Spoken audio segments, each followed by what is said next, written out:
Yo, what is going on, fans and coaches? My name is Hedger322 here, and we are back again today, guys, with ASL Season 2.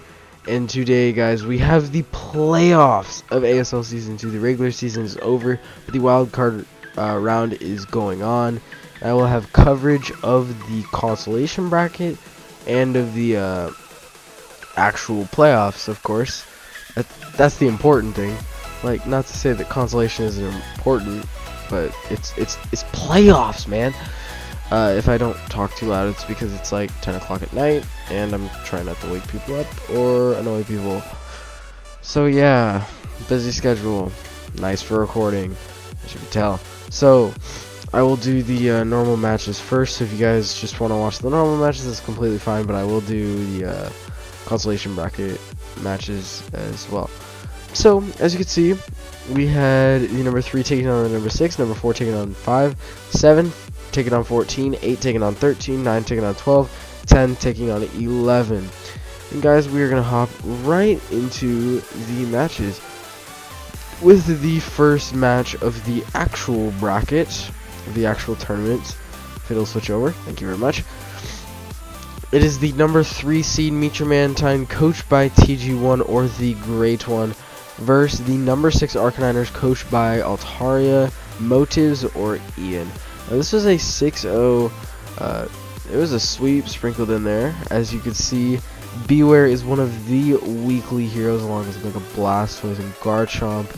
We're going to see just how this match goes down, as this was the higher seed taking on the lower seed, because the next match is 4 versus 5. So we're going to go ahead and just hop right into this match. Hit him up with the play music off, as it's going to be an Uxie Spiritomb lead, so definitely good for Altaria, as he's going to go for the Hypnosis. And if you guys have not checked it out yet already, definitely make sure to go check out the awards video, where you guys got to vote on really which mons you think should win the tiers. The tiers that we set it up in. So as you can see, Knockoff is doing a big 2% to this Beware, so Pharisee is honestly set up fodder for it, which is really not good for Altaria, since Beware actually just shafts his team. Spiritomb is a really good swap in, but Spiritomb gets beat by things like Manaphy and Mimikyu.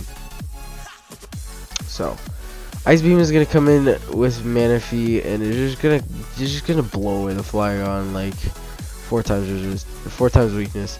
As Ninetales is not gonna have the Snow Warning. I don't know if Showdown screws up.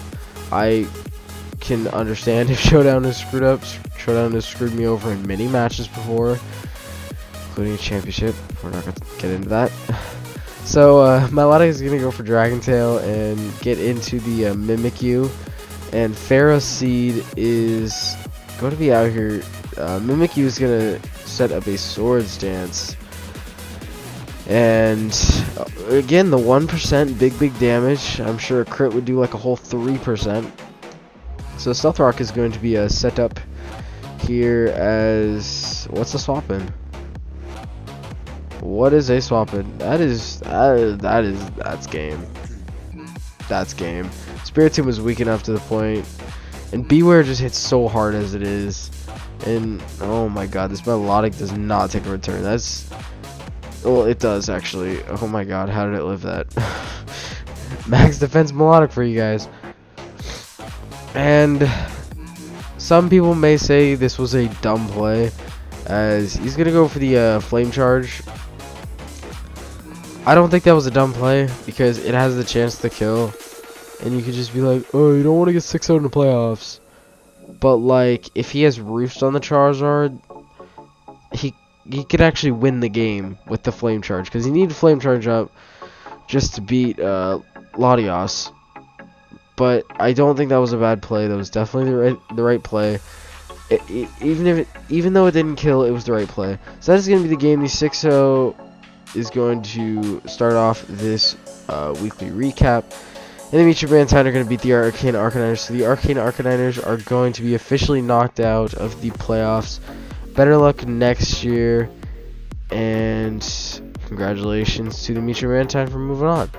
Alright, as we are moving on to the next match, we have the Inter Milan taking on the Wenters Weavals, Static coaching, or taking on Vish, and I don't remember how Mitra Mantine versus Arcane Arcanines went in the beginning of the season. I think TG won, but I definitely remember how this match went. It was a 5-0 in Vish's favor. It was week 1, if you guys remember.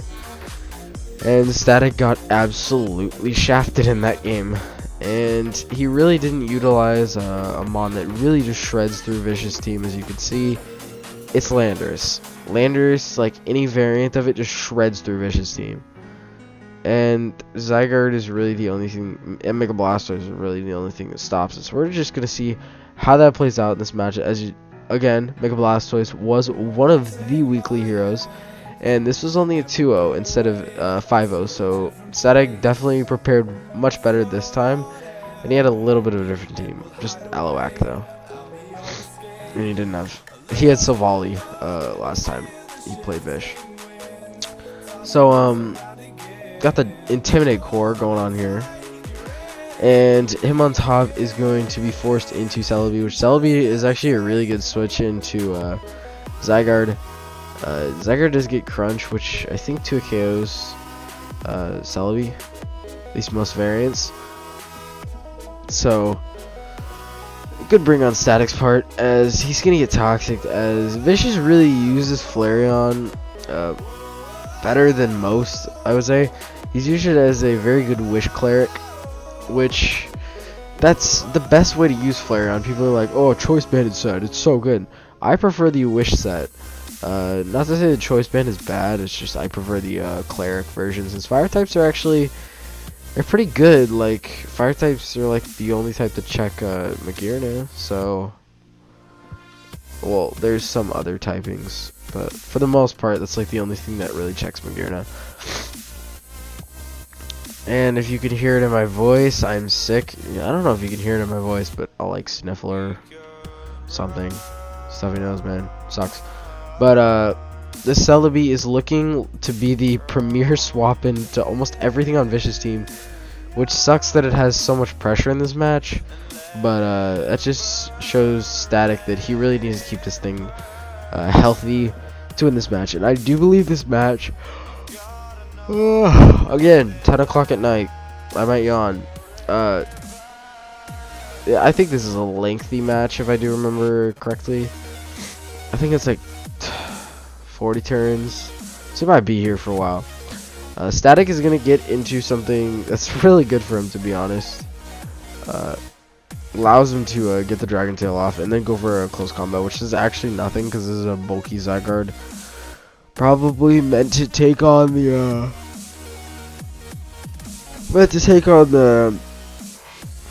maybe the Scizor a little bit better, but I think the Flareon could do that. I don't know. I guess it's just general, just like it's good against Landorus. It's good against Static's team. It can take it's for Aloak. It can take hits from Aloak. So him on top is gonna be sitting here. I believe he just goes for a close combat. Oh no, he doubles into Landorus, which Landorus can't do jack diddly squat to this thing. So Scissors are gonna come in, take a Dragon Tail, and out comes Galvantula. Vish does not want to take an HP Ice with Scouts. Static can get his nice sticky web up. Get Volt Switch out, and go ahead and go into Aloak, since this thing can't do anything to Aloak, and Aloak gets to fire off Shadow Bone. His in comes, or no, he just goes for the Protect, wants to get the Wish back, and Static goes for the Power Punch, predicting the switch to try and just fire off more damage. So he's gonna go to Zygarde, so yes, that is the swap in. And Earthquake does 30 on a crits. Zygarde is ridiculously bulky and hits ridiculous hard and is decently fast. Like, this mon is a threat now that it got 1,000 arrows. Like, before it was just okay. It was like Flygon that didn't have Levitate. No, I'm going way too far. I'm not gonna finish the sentence. No. I just said that because it was typing. It was super bulky and just had D-Nance and Coil and Substitute and annoying stuff, and it beats Ferrothorn on the ladder, and it's annoying. Zygarde is honestly annoying, but Vish has used it pretty well. Like, he's used the annoying bulky sets. So, Marowak is going to be sitting in here, goes for the nice and Shadow Bone. As you can see, it does absolutely nothing, and it's sad when your Wish Passer, the wish that it sends to the Mon does, it doesn't do half, meaning that the Mon that just took it has so much HP, and Zygarde really does. It has like base 108, but like perfect Zygarde has like base 2 million, so it's like, it could be worse. Good thing we are not brain dead and allow that thing. So I don't know what it is about Vish, but he loves Pain Split, and he loves like bulky offensive mons, like offensive mons that are bulky. Like, he's brought like Will-O-Wisp Gengar, Pain Split Gengar, and he runs like, he has Shuckleberry on this thing. Well, he probably had Icy Wind or something. I don't know. Out comes the Celebi. Can take this Water Pulse pretty well. That's nice and resisted. So Celebi is gonna go ahead and go for the Toxic, try and wear this thing down, and I believe Vish goes into Drill. Yep, goes right into Drill. No reason not to, since it can take anything. It can take a Giga Drain even pretty well.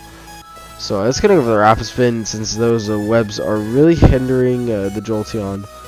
Since now Vish, well, with the webs up, Vish cannot confidently stand on Landorus and potentially HP Ice, as Landorus is going to go for the Earth Power, revealing it to be a special variant for the Chestnut, so it can actually hit that thing with a Sludge Wave. Because Chestnut, excuse me, Chestnut was like the best swap in, like, see, look at how long this game is, but Vish is going to launch off the nice and never-ending Nightmare animation off the Shadow Ball. And this is where the match turns around for Vish. He makes one crucial play and stays in.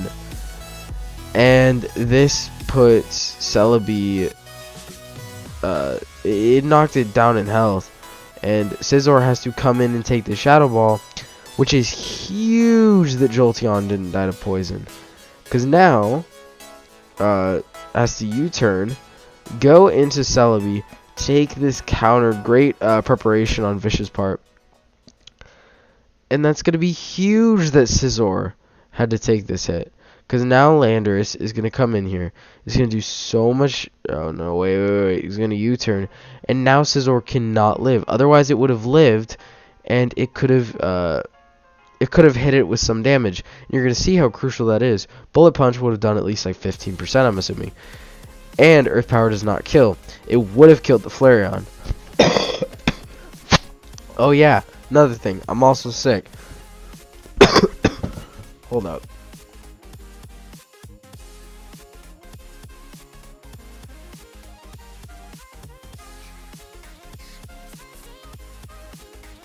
This is not the greatest time to be recording this. I'm gonna be drinking water. I have to record it though, because this is Tuesday night, so I have to put it out tomorrow morning. It's all good. Alright, so that is going to be the game. The Winter Weavals are going to win a 2-0 victory, and Mega Blastoise is going to be one of the weekly heroes. As the Winter Weavals, oh, I forgot to mention who TG is playing in the next round. I guess I'll tell you at the end of the video. But TG will be facing off against Milan in the Amsterdam Alakazams, and Vish will be taking on Anderson in the Elm Street Parasects. They're the first and second seed, respectively.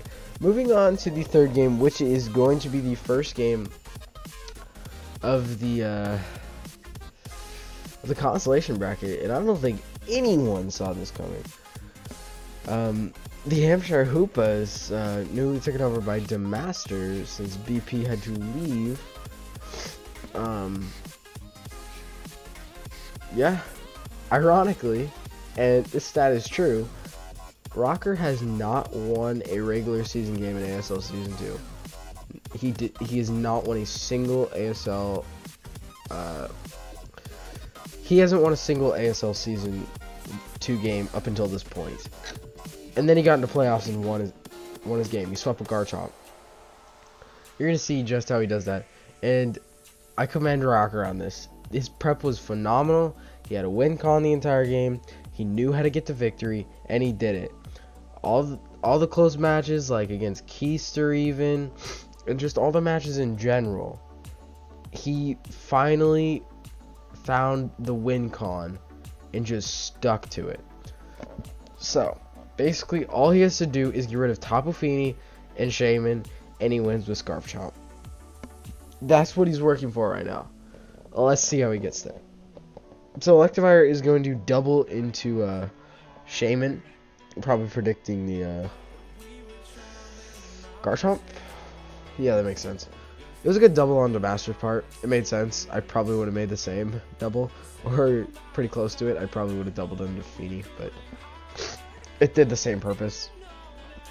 So Entei is going to basically get walled out by Tapu Fini, but Rocker is actually going to make a decent double into the Ferrothorn. Ferrothorn can't really do anything to Fini besides Power Whip, which honestly Ferrothorn just baits in Darmanitan. That did 44%. I know it's like a crit, but that's resisted. Darmanitan is ridiculous hard. I kind of want to draft it in an upcoming draft. That thing is ridiculous. It hits so hard. So as Rocker is going to go ahead and forget that the Toxic does not go through that. I'm pretty sure everyone has forgotten. It's all good. So Vienna is going to be flinch the Vaporeon. Electivire is going to come in here and take the Shadow Ball like an absolute champion.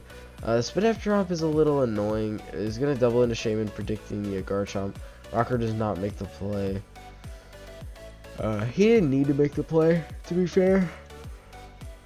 The Shaman is a Citrus Berry. Not sure why, because it like has reliable recovery. Not sure what that was for. But yeah, it's gonna go for the Seed Flare, and yeah, down goes Komala. It's gonna go for the Sucker Punch just to get some damage off. I don't know why the Master double Seed Flared. Like, I would have just Earth Powered. So Shaman is going to be sacked off here to the Entei. Earth Power, nice and crit. Is gonna bring Entei all the way down, which is kind of annoying because of the Life Orb. But Entei is just gonna go for the Iron Head, do 28%, and then just let itself die. And Tapu Fini is gonna get flinched, which is kind of funny, but unless it was like Calm Mind, it wouldn't matter. Fini is gonna go ahead and miss the Hydro Pump as Girder wants to go for the knockoff. See what kind of Fini this is. Fini lands the Hydro Pump, does so much damage, and that Hydro Pump miss is actually gonna lose the Master of the game. If he lands both those Hydro Pumps, I think he wins the game, because as long as Fini's around, Garchomp can't sweep, and now Rocker wins. As Garchomp is going to be one of the weekly heroes, picking up 4 kills, and yeah, those 2 Hydro Pumps misses are unfortunate, and it's an 80% accurate move, so they shouldn't have missed, but it's Pokemon, man, and Rocker's going to scoop the sweep. Because, say, Fini lands both of those, then as long as Fini's around, and as long as Fini, Jirachi are around, Garchomp can't sweep. There is no move that'll knock both of them out. Unless Fini or Garchomp is like, unless like Fini is really low. It doesn't even matter if Jirachi is really low because of Poison Jab. But anyways, that is going to be the game. The Hampshire Hoopas are going to be knocked out, and the Kanto Embers are going to move on to the next round, and you will find out in a moment who they are playing, and it's actually the last game that'll tell you who they're playing, so you guys are going to have to wait in a little bit of suspense. So the next match is going to be the 8th seed Netherlandians. I don't need to translate it. It doesn't need to be translated. Okay, thanks. It's going to be the Netherlandians taking on the Las Vegas Gardevoir. It is Butters, or Larry, taking on Gustavo. And this was actually a fairly decent match. If you guys do remember, this was Gustavo's first one of the year, or first one of the season, as Terrakion, Boo Boy Terrakion, taking them all down. But that's not the case this time. Terrakion went 0-1. But we're going to see just how this match unfolds. It is going to be the Gastrodon Resurrect lead, which automatically puts Lari in the prime position as sickness. Thundurus is going to go for the HP Ice onto the Magearna. Is going to Volt Switch out of there as it does reveal Life Orb in those 2 turns. And what HP is that? Rock. Yeah, it's definitely Rock for the Volcarona and the Thundurus. So, Roserade is a pretty free switch in. Can go for the Giga Drain, and Thundurus is going to go for the Psychic here, if I'm not mistaken, just to do as much damage, and then do what it's done best this year, just die with no kills. No offense, Gustavo. It has died a lot, though. I'll be honest. So, Hoopa is going to come in, which is probably when it's been one of Gustavo's better Mons, getting a 6-0 sweep over Vish. It was technically a 1-0 sweep. Well, they won 1-0, but Hoopa basically killed everything. Killed everything, saved the day, yada yada yada. So, Gastrodon is going to go for the Ice Beam, since that's the best way to hit the Mantine. It's probably the only way to hit the Mantine. And can go ahead and take out the Roserade. So Zam is going to come in, trace the Storm Drain, just in case this thing has like a Rindo Berry. Probably already showed leftovers, but just in case things got out of hand, it could take a Scald. Just making sure. So Magearna is going to come in, just swallows the Shadow Ball for breakfast, lunch, and dinner. And is going to take the Volt Switch with Volcarona, since Volcarona is actually a really good swap in to Magearna. And Mega Sceptile is going to come in, take the Earthquake, and, well, not make it yet. Can take 2 of them, so Lari has to get out of there. Can take the Leaf Blade, can take another one, but Gustavo got the nice tech. Has got the Earthquake, and he's actually utilized physical Mega Sceptile better than I've ever seen it used. And 2 fast Megas are gonna duel it out, or duke it out, however you want to say it. And Alakazam is gonna win that. But Zam is gonna go ahead and taunt, so this thing cannot quiver. It's gonna go for the Fire Dance. I guess Gustavo didn't have the Bug Buzz, which I can see because Bug Buzz you don't really need. I mean, I guess you do need it for Mesprit, but you can set up in its face, so you don't really need it that much. So Hoopa is gonna go through and go for the Shadow Ball, but Kirk ends this game as it is going to be Scarf Moxie.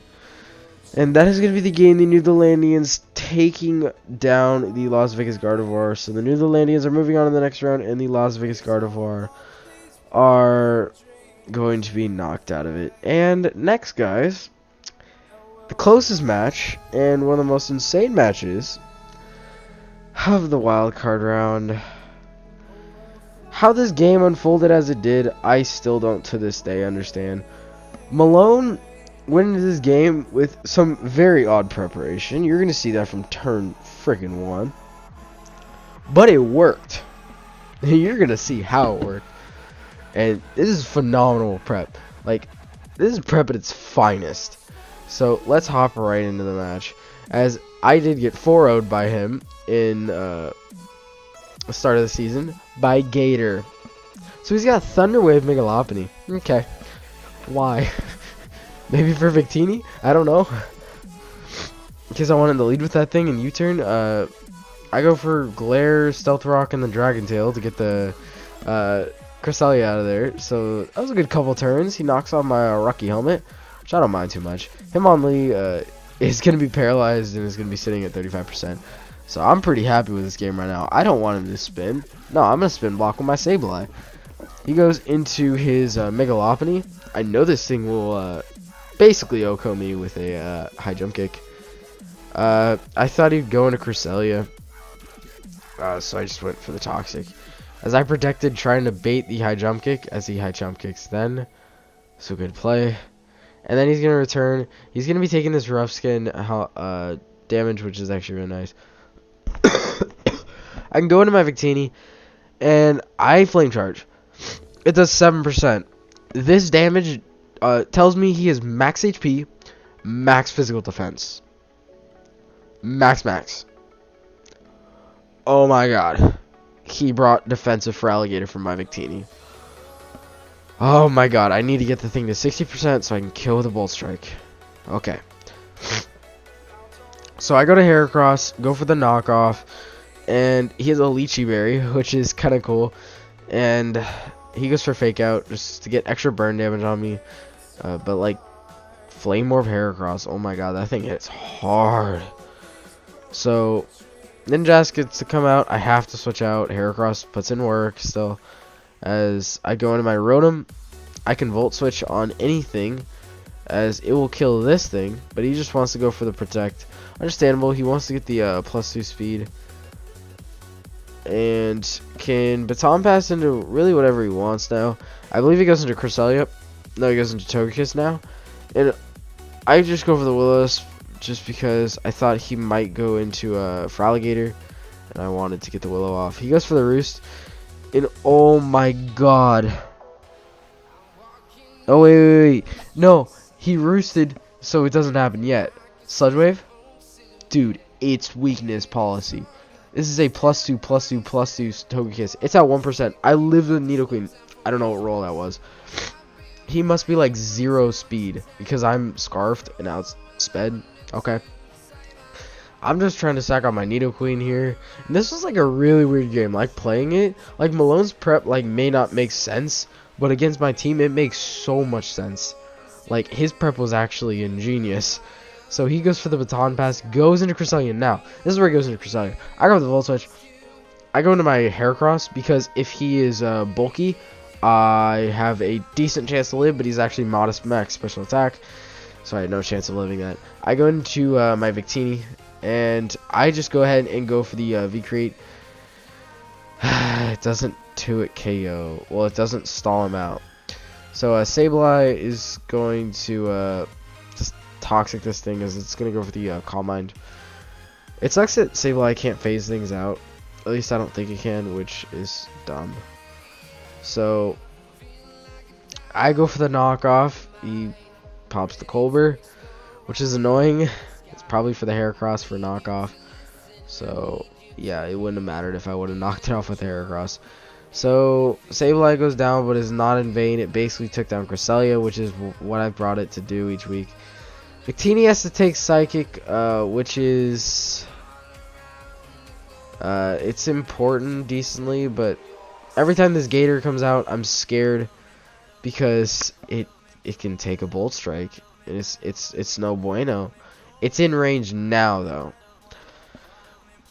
And Rotom is going to Will-O-Wisp this thing up, and it's going to die. I went for the Will-O-Wisp just in case he stayed in with Gator. I would get a Will-O-Wisp off, and I could really tank those things hits. So I just go for the Volt Switch, kill the Megalopony. I go into my Victini. I thought this entire match he was max physically defensive, max HP. Little did I know he is Walk-On Berry. I didn't think he was Walk-On Berry. If I knew he was Walk-On Berry, I would have U-turned there. If I would have U-turned there, I win the game. 100% of the time, I win the game if I U-turn there, because U-turn would have done like 15%. And as you can see, he's sitting at 13. So if I U-turn, went into Rotom, sacked it off, and then Bolt Strike, I would have won the game. But I didn't think he was Walk-On Berry. I thought he was like Expert Belt or something, just to hit harder with Aqua Jet. But that is going to be the game. The St. Louis Swablues are moving on to the next round, which they will be taking on the Newfoundlandians, as I am being knocked out of the playoffs. Malone played that game phenomenally towards the end, keeping the Gator around, and yeah, gotta give it up to him. That was great preparation. So moving on to the last game is going to be the Las Vegas Ludicolo, and dang, that was actually a pretty long match. The Las Vegas Ludicolo taking on the Phoenix Flygrons, and Mr. Spider is actually coaching this game against Keister, and Spider's played Keister before, never beat him. That's GSL times, man.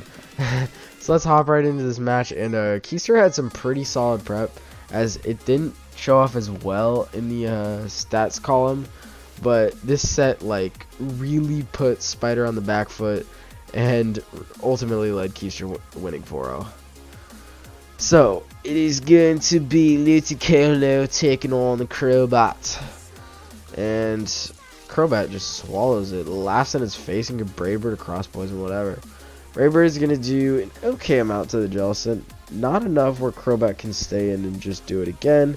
It's going to have to U-turn and go ahead and go into the Latios, as Jellicent is going to recover and Mega Latios is going to go ahead and go for the substitute, possibly predicting a switch, and Spider is going to predict a Shadow Ball and is going to recover, as Mega Latios is just going to start Calm Minding, something you should never let a Mega Latios do, as Spider is forced to go into Sneasel and just has to do something, and has to just break the sub and just take the enormous surf. At least Mega Beedrill gets to come in now, but this is bulky Crobat, I'm pretty sure, and Crobat is actually a phenomenal check to Mega Beedrill. It might even be a counter for all we know. Like, knockoff does a lot for Mega Beedrill, but it's not adaptability boosted and it's not stab boosted, so it doesn't hit as hard. So Ludicolo is gonna go for the Ice Beam. Good prediction. That Seismitoad wasn't staying in on the Ludicolo. I mean, that's textbook. Welcome to Pokemon, guys. Water and ground types don't stand on grass types. So Metagross is gonna come in, pop that young weakness policy. 2 weakness policies this week, and agility, dude. +2, +2, +2. Yo, Metagross, have you met Togekiss before? You guys should be great pals. So Keister is gonna go for the Meteor Mash, kills Zoroark, pretending to be Mamoswine, and why not? Let's get a boost. There was no Bullet Punch on the set. If that thing had Bullet Punch, Keister 5-0s the Ludicolos. But it's gonna be a 4-0 instead, since Mamoswine is gonna come out and down goes Crobat. So had to make the sack because in comes Infernape, and here we go. Flame Charge. Like, dude, did I start a trend? Like, did Keister and Ian like learn from me? Like, they brought Flame Charge Mega Charizard X, and they brought Infernape Flame Charge like after I brought Flame Charge Victini. Did I start a trend? Call me trendsetter. I don't know. Maybe they just had this prep before and it just worked well. It did work well. It would have worked well for Altaria if it, if it would have killed. But yeah, that is going to be the game. So the Phoenix Flygons will be taking on the Kanto Evers, as you're going to see in a minute. I'm going to go ahead and hop on to the next week slide. As the Elm Street Parasects #1 seed are going to be taking on the 5th seed Wencher's Weaviles. The 2nd seed Amsterdam Alakazams are going to be taking on the 3rd seed Meecher Mantine. The 8th seed Netherlandians are going to be taking on the 12th seed St. Louis Swablues. And the 11th seed Phoenix Flygons are going to be taking on the 14th seed Kanto Embers. And that is going to be it for this week, guys. I want to share one fact. There are only 2 teams, well, in the entirety of the playoffs that had the higher seed in one, being Meecher Mantine in TG and Laurie in the Netherlandians.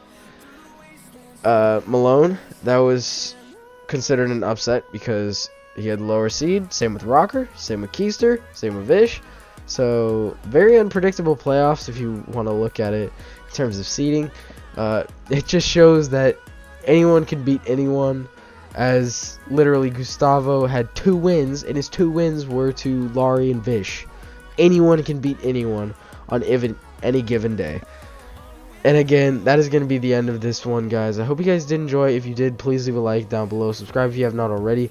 And definitely go ahead and go check out the awards video and vote in that video down in the description of who you think should win the awards. The more votes we get, the more opinions we get, and that'll better shape who wins. And if you don't vote, you don't get to complain who wins. Don't complain anyways, because I'm doing this for fun. But yeah, I will see you guys later. I'm gonna stop dragging this on, goodbye.